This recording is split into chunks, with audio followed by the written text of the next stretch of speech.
안녕하세요 여러분. 오늘은 한국 축구 대표팀을 뒤흔든 충격적인 소식을 전해드리려 합니다. 제목 그대로입니다. 홍명보를 경질하지 않으면 귀국하지 않겠다. 손흥민 선수가 볼리비아전 출전을 공식적으로 거부했다는 보도가 퍼지며 대표팀 내부가 사실상 폭발 직전의 긴장 상태에 놓였습니다. 게다가 일부 매체는 선수단 전체가 월드컵 예선 보이콧을 선언했다는 이야기까지 전하고 있습니다. 물론 아직 이 내용이 공식 확인된 것은 아니지만 이 정도로 팀 분위기가 흔들리고 있다는 사실만으로도 한국 축구계는 지금 큰 충격에 빠졌습니다. 이 모든 혼란의 중심에는 오랜 시간 쌓여온 불신, 그리고 반복되는 부상 악재와 전술 실패가 있습니다. 오늘은 그 복잡한 내막을 하나씩 살펴보며 과연 이번 사태의 본질이 어디에 있는지를 짚어보겠습니다. 2026 북중미 월드컵을 앞두고 있는 홍명보는 최근 몇 달간 부상이라는 그림자에서 벗어나지 못하고 있습니다. 9월, 10월 소집에서도 주력 선수들이 잇따라 쓰러지며 전술 실험은 계속 좌초됐습니다. 이번 11월 볼리비아 가나 2연전을 앞두고도 중원의 핵심 황인범이 허벅지 근육 부상으로 이탈했습니다. 페에노르트 구단이 먼저 6에서 8주의 결장을 발표했고 결국 대한축구협회도 그의 대표팀 소집 제외를 공식화했습니다. 문제는 대체 선수를 뽑지 않았다는 것입니다. 이미 계획은 틀어진 상태였습니다. 홍명보 감독은 월드컵을 대비해 새로운 3-4-2의 1전형을 시험 중이었습니다. 중심에는 언제나 황인범이 있었습니다. 그의 공백은 단순한 전술적 손실이 아니라 팀 전반의 연결고리가 사라졌다는 의미였습니다. 게다가 9월에도 황인범은 종아리 부상으로 빠졌고 10월 복귀 후에도 컨디션이 완전히 돌아오지 않았습니다. 결국 이번 11월 테스트는 내년으로 미뤄질 수밖에 없게 됐습니다. 부상자는 황인범뿐만이 아니었습니다. 9월 조유민이 빠졌고 10월엔 황희찬마저 부상으로 브라질 파라과이전 결장을 강요받았습니다. 이로 인해 손흥민과 오현규의 투톱 실험은 무산됐고 공격 전술도 큰 차질을 빚었습니다. 홍명보 감독은 당시 황희찬이 있었다면 손흥민과 함께 새로운 카드를 쓸 수 있었는데 라며 아쉬움을 토로했지만 팬들의 시선은 점점 싸늘해졌습니다.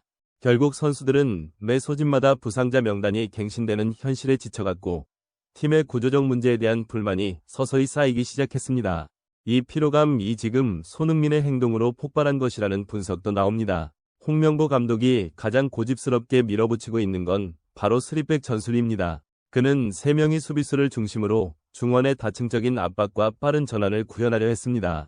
그러나 그 실험은 번번이 실패로 돌아갔습니다. 김민재, 조유민, 박용우 등 핵심 수비 자원이 부상으로 빠지면서 전술의 뼈대 자체가 흔들렸기 때문입니다. 더 큰 문제는 이 3백 시스템이 선수들 사이에서도 신뢰를 얻지 못하고 있다는 점이었습니다. 한 내부 관계자는 선수들은 3백이 아니라 손흥민의 존재를 중심으로 움직이는 팀이었다고 말합니다. 손흥민은 단순히 주장이나 공격수 이상의 존재였습니다. 경기 내내 압박과 리더십으로 팀을 하나로 묶어왔고 훈련 중에도 후배들을 다독이며 분위기를 이끌었습니다. 그런데 이런 구조가 최근 들어 무너졌습니다. 홍명보 감독의 지나친 전술 실험과 경직된 훈련 방식이 선수들과의 거리를 점점 벌려놓은 것입니다. 특히 10월 이후 대표팀 내에서는 지도자와 선수 간의 소통이 단절됐다는 말까지 나왔습니다. 손흥민 역시 이 부분에 가장 큰 불만을 가지고 있었다는 이야기가 흘러나옵니다. 전술의 실패보다 더 심각한 건 신뢰의 붕괴였던 셈입니다. 이번 사태의 중심에는 결국 손흥민이 있습니다. 그는 팀 내 가장 큰 리더이자 상징이며 누구보다 한국 축구를 위해 헌신해온 선수입니다. 그런데 그가 홍명보를 경질하지 않으면 귀국하지 않겠다는 말을 했다는 소식이 전해졌습니다. 공식 발표는 없지만 여러 축구 관계자들이 대표팀 내부 갈등이 폭발했다고 기대하며 볼리비아전 명단에서도 그의 이름이 빠진 것으로 알려졌습니다. 손흥민은 최근 몇 달간 MLS에서 혹사 수준의 일정 속에서도 꾸준히 대표팀에 합류했습니다. 그러나 돌아올 때마다 느껴지는 피로와 전술 불만, 그리고 감독의 일방적인 지시가 결국 그를 벼랑 끝으로 몰아넣은 것 같습니다.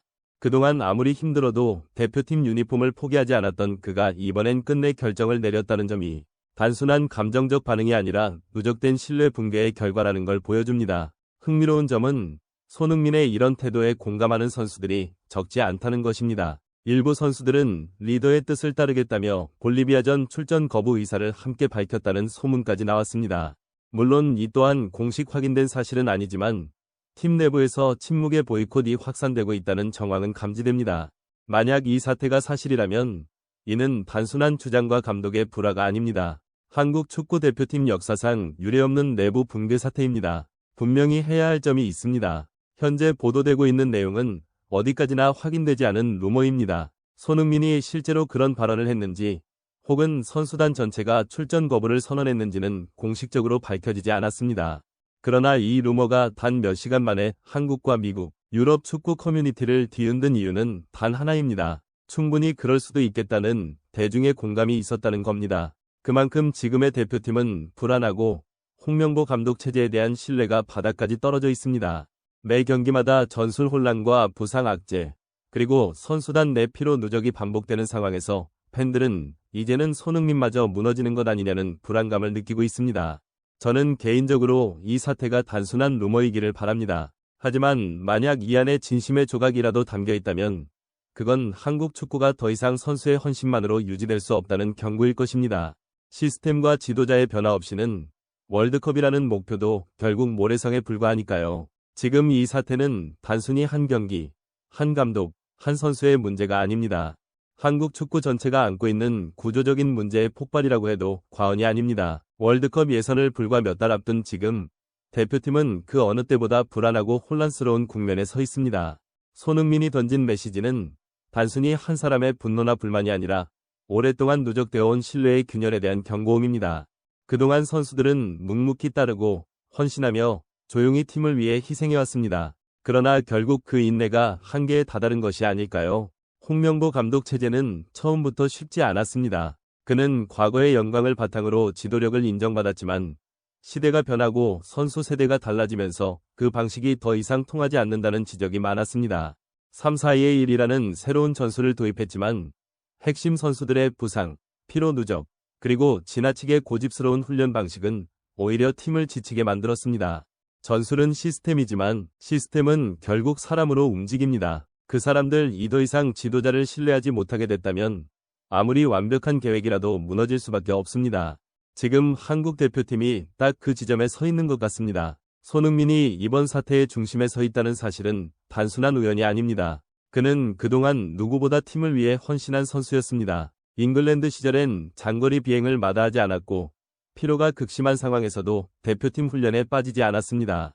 그리고 이제는 미국 MLS 무대에서도 여전히 리그 최고 선수로 군림하면서 동시에 조국의 유니폼을 자랑스럽게 입어왔습니다. 그런 그가 출전 거부라는 극단적인 결정을 내렸다는 이야기가 나왔다는 것 자체가 이미 내부적으로 무언가 돌이킬 수 없는 균열이 생겼다는 뜻입니다. 물론 이 모든 이야기는 현재까지 확인되지 않은 소문일 뿐입니다. 하지만 축구계에서 이 정도로 많은 사람들이 비슷한 이야기를 한다는 것은 단순히 헛소문으로 치부하기 어렵다는 점을 보여줍니다. 지금 대표팀 내 분위기가 얼마나 팽팽하고 불안한지를 반증하는 것이기도 합니다. 한 관계자는 이제 선수들이 더는 침묵하지 않을 것이다. 손흥민의 행동은 그 시작에 불과하다고 전했습니다. 만약 이 말이 사실이라면 홍명보 감독 체제는 이미 돌이킬 수 없는 갈라짐의 길에 들어선 셈입니다. 하지만 한편으로 이 사태가 오히려 한국 축구를 다시 돌아보는 계기가 될 수도 있습니다. 대표팀의 문제는 단순히 감독을 바꾸느냐 마느냐의 문제가 아니라 그 안에서 선수들이 어떤 환경 속에서 싸우고 있는가, 협회가 얼마나 소통하고 있는가의 문제이기도 합니다.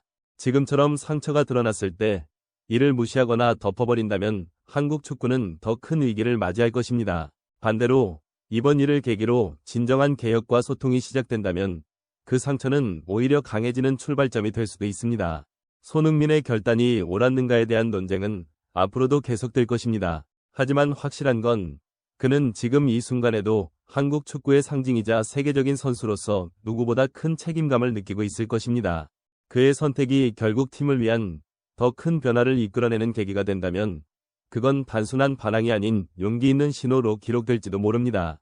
오늘 영상을 시청해주셔서 진심으로 감사합니다. 앞으로도 저희는 대표팀의 모든 상황을 가장 깊이 있고 가장 객관적으로 전달해드리겠습니다.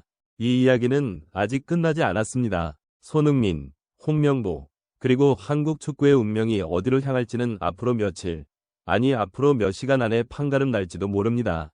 지금까지 시청해주신 여러분 정말 감사합니다. 이번 영상이 마음에 드셨다면 좋아요와 구독 꼭 부탁드립니다. 여러분의 작은 클릭 하나가 저희에게 큰 힘이 됩니다. 다음 영상에서는 이 사태 이후 대표팀 내부 반응과 협회의 공식 입장을 자세히 분석해드리겠습니다. 끝까지 함께해주신 모든 분들께 감사드리며 저는 다음 영상에서 다시 찾아뵙겠습니다. 지금까지 여러분과 함께한 축구 리포터였습니다. 감사합니다.